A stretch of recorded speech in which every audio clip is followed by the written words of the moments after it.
Muy buenos días, muy buenas tardes, muy buenas noches, dependiendo la hora en que puedes observarnos.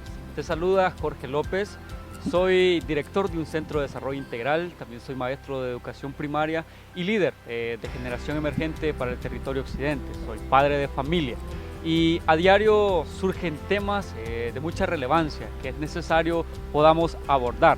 Y para ello, en este momento tenemos con nosotros a Kevin Portillo. Él es pasante universitario de la carrera de Derecho. Muy buenas tardes, Jorgito, un gusto saludarte. Estamos, Kevin, en esta ocasión para discutir un tema muy interesante. A mí en lo personal me parece muy interesante y es en relación a la hipoteca. ¿Podrías, en algunas palabras, introducirnos al tema en este momento? Correcto, Jorgito. Considero que es muy importante, antes que entrar en una introducción, conocer el origen etimológico de la palabra hipoteca. Y la palabra hipoteca es una expresión compuesta que procede de la lengua griega clásica, proveniente de las palabras hipo, que significa debajo, y teca, que significa cajón. Históricamente, la hipoteca tuvo su origen en Atenas, Grecia, donde adquirió un carácter público a tal grado que los signos que usaban para representarla especificaban claramente los bienes inmuebles hipotecados o derechos reales sobre esos bienes. Posteriormente, Roma retoma este instrumento y le da un carácter privado. Dicha diferencia, según Lauren, provino del carácter y costumbres especiales del pueblo romano, que era guerrero, ávido en conquista, pero era ignorante en industria y era desperdiciador del comercio. Y en este contexto era lícito garantizar cualquier crédito, y este se extendía a todos los bienes del deudor, tanto presentes como los bienes que podía adquirir en el futuro. Y además no exigía la intervención de autoridad alguna para su validez. Entonces era notorio que la hipoteca, lejos de ser benéfica y garantía eficaz del crédito, constituía un obstáculo para el comercio y la ruina para los que en ella se fiaban. Entonces fue notorio hacer reformas a este contrato, y hasta entonces Francia fue el primer país en hacer renovaciones al contrato de hipoteca. Y muy importante, una de las renovaciones que Francia hizo y fue introducir la exigencia de un acta auténtica para que ésta pudiera surtir validez. Entonces, Francia lo que hizo fue que ya era necesaria la actuación de un notario público para que dotara de fe pública y seguridad jurídica a este instrumento. Qué interesante poder saber la historia de cómo surge la hipoteca, porque a diario, ¿verdad? Muchas personas se ven envueltas en problemas, en dificultades, por no conocer lo que es la hipoteca en sí. Y para eso estamos contigo en este momento, para saber en sí qué es la hipoteca. No, y para mí es un gusto poder compartir mis conocimientos con todas las personas que puedan vernos a través de este medio. Respecto a la pregunta ¿qué es la hipoteca? Esta es un contrato convencional en la que un deudor o un tercero asegura al acreedor el cumplimiento de una obligación, afectando directamente bienes inmuebles o derechos reales sobre ese mismo bien. Jorgito, el Código Civil en el artículo 2098 define la hipoteca como el derecho sobre bienes inmuebles del deudor o de un tercero a beneficio de un acreedor para asegurar sobre estos mismos bienes inmuebles el cumplimiento de una obligación. Muy interesante, hablaste de que es un contrato, ¿verdad? Y como todo contrato debemos conocer cómo se constituye. En relación a la hipoteca, ¿cómo está constituido? El artículo 2099 del mismo orden jurídico que mencionamos dice que la hipoteca debe constituirse por escritura pública, o sea, debe ser hecha por un notario, debe estar la actuación de un notario. Y esta misma hipoteca debe inscribirse en el competente registro, en nuestro caso, en Honduras, en el Instituto de la Propiedad. El artículo 2126 dice que solo puede constituirse hipoteca sobre bienes que se poseen en propiedad, o los derechos sobre esos mismos bienes. Muy interesante y clave, ¿verdad? Poder conocer eso. ¿Y cuáles son las características que tiene la hipoteca? Bueno, antes de hablar de las características, sería conveniente mencionar que la hipoteca se constituye para asegurar el cumplimiento de una obligación o una deuda, afectando directamente bienes inmuebles, constituyendo para ello la hipoteca sobre esos mismos bienes.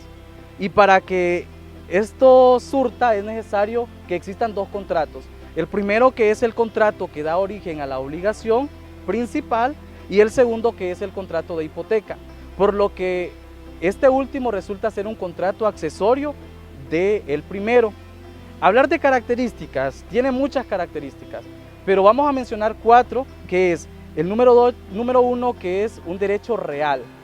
Y en el artículo 2141, el derecho real de la hipoteca se traduce en la facultad del acreedor para vender la cosa hipotecada y poderse pagar con el producto de la venta, siempre y cuando no pase lo que dice el segundo párrafo del mismo artículo, que la misma cosa hipotecada surta efectos a favor de terceros.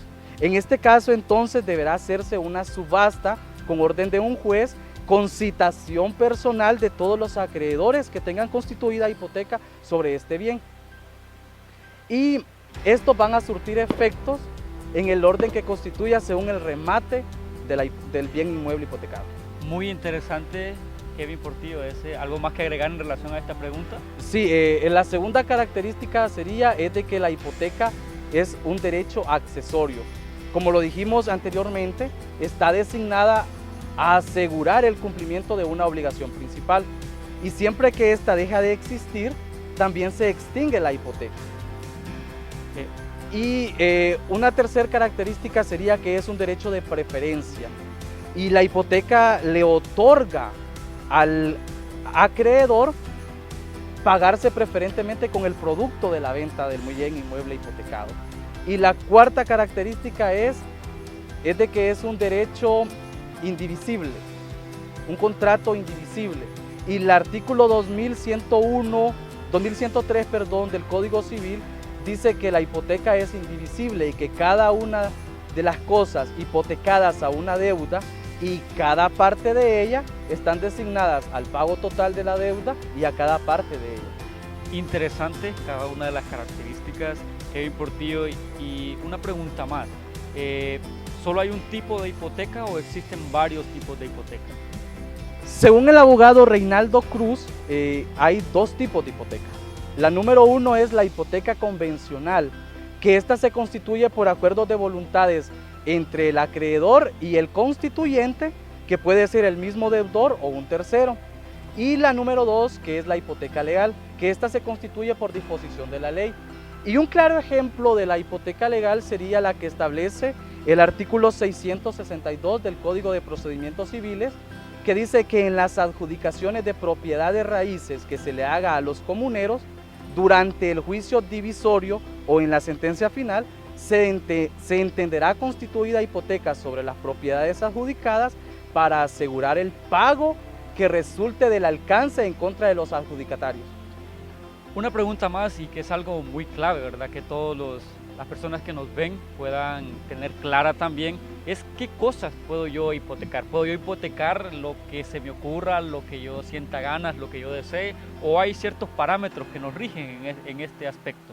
El artículo 2101 del Código Civil establece como requisito general que la cosa que se va a hipotecar tiene que ser cierta y determinada, y por una cantidad de dinero también cierta y determinada. En este contexto del artículo 101, se tiene que expresar la ubicación de la cosa, o se tiene que individualizar la cosa debidamente, expresando su ubicación, su extensión superficial, sus límites y colindancias, así como el asiento de su dominio en el Instituto de la Propiedad, y si es primera hipoteca o hay gravámenes anteriores sobre este bien inmueble. Estamos hablando de un término legal, Kevin Portillo, y como todo aspecto legal, tiene sus efectos. La hipoteca tiene algunos efectos, surgen efectos sobre la vida de las personas que usan. Exacto, tiene que surtir efectos. Pero para hablar de efectos, voy a mencionar algunos puntos que son importantes sobre los bienes que se pueden hipotecar. Y en contexto a todo lo que dijimos, Se pueden hipotecar los bienes inmuebles que se poseen en propiedad, o sea, el derecho real sobre el bien inmueble o el derecho de dominio sobre el bien inmueble. En este aspecto yo no puedo hipotecar algo que no me pertenezca legalmente, ¿verdad? No podés. Y un segundo punto sería que se pueden hipotecar los derechos reales con arreglo a las leyes impuestos sobre aquella clase. Y un derecho real, Jorgito, es un poder jurídico que ejerce una persona física o jurídica sobre una cosa. Y también se pueden hipotecar los siguientes, pero hay que seguir estrictamente las estipulaciones del Código Civil en el artículo 2128. Y se pueden hipotecar los edificios construidos sobre el suelo ajeno. Se pueden hipotecar los anteriormente hipotecados. Se pueden hipotecar el derecho de percibir los frutos en el usufructo. Se pueden hipotecar también los derechos de superficie, de agua, de pastos, de leña y otros semejantes a la naturaleza real. También se pueden hipotecar los ferrocarriles, los puentes, los canales y otras obras públicas destinadas al servicio público. Y por último se pueden hipotecar el derecho de voluntad hipotecaria y los bienes litigiosos. Qué interesante, ¿verdad? La diversidad de cosas que podemos nosotros hipotecar, que podemos hacer uso de la hipoteca. Y una pregunta clave es ¿cómo se extingue una hipoteca? Perfecto. Voy a mencionar efectos primero, Jorgito, antes de hablar de una extinción, porque es importante los efectos que surgen. Y de una hipoteca surgen múltiples efectos, pero me voy a enfocar en 4 que considero que son los más importantes para una mayor comprensión en esta entrevista. Y el número 1 es efecto con relación a la cosa que se hipoteca. Y la hipoteca se extiende a todos los accesorios del bien inmueble hipotecado, siempre estos permanezcan al principal. Número 2, la hipoteca surte efectos con respecto al constituyente. Y la hipoteca le otorga al deudor la facultad de seguir disponiendo del inmueble hipotecado, y este tiene que tener la obligación de cuidar de no menoscabar el derecho que ha adquirido el acreedor hipotecario sobre aquel bien inmueble del que hace una disposición. Y número 3, efecto con respecto al acreedor hipotecario. Y esto es muy importante, porque la hipoteca le otorga al acreedor hipotecario 3 derechos: el derecho de persecución, el derecho de venta y el derecho de preferencia. Y estos 3 derechos los conserva durante 10 años, contados después de la inscripción de la hipoteca en el Instituto de la Propiedad, y si antes no se ha extinguido la obligación principal por otra causa legal. Y el otro efecto sería el efecto con respecto a terceros poseedores, y es que estos pueden hacer valer la hipoteca constituida en el orden que les corresponda. Y para hablar de la extinción de una hipoteca, esta, al igual que la fianza y la prenda, se extingue por vía principal o directa y por vía consecuencial o indirecta. Cuando hablamos o nos referimos a la vía consecuencial o indirecta, hablamos de cuando se extingue la obligación principal, por cualquiera de los 2 modos en los que se extingue la obligación, sea por el pago o sea por el cumplimiento. Y cuando hablamos de la extinción por causa o por vía principal o directa, hablamos de que tienen que surgir los siguientes eventos. El número 1, por la resolución del derecho del que la constituyó. Número 2, por el evento de la condición resolutoria. Número 3, por la llegada del día por la cual fue constituida, hasta el cual fue constituida. Número 4 sería por renuncia del acreedor por escritura pública.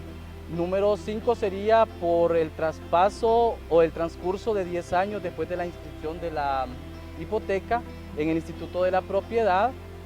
Número 5 sería por la confusión de derechos del acreedor hipotecario y el deudor, es decir, cuando una misma persona llegue a ser tanto el acreedor hipotecario y el dueño del mismo bien hipotecado.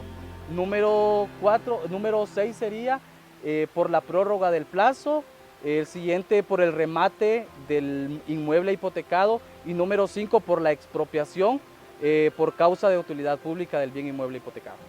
Qué interesante, qué tiempo más ameno el que hemos tenido, es un tema sin duda muy relevante. Kevin, gracias por compartir tus conocimientos con nosotros en este momento y no sé si quiere agregar alguna recomendación, algo que no haya entrado en la lista de preguntas y que sepas que es relevante que nuestro público lo conozca. Exacto, Jorgito, es muy importante que todas las personas tengamos conocimiento de este instrumento, de este contrato de hipoteca, porque es algo que lo vemos día a día. Todos los días está presente el contrato de hipoteca. En cualquier lugar, en cualquier forma está presente el contrato de hipoteca y debemos conocer cuáles son sus efectos y cuáles son las consecuencias o beneficios que la hipoteca le trae tanto al acreedor como al deudor. Entonces debemos conocer más de estos instrumentos para poder acercarnos y hacer uso de ellos.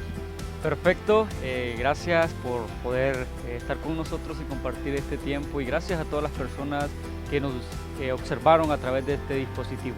Bendiciones.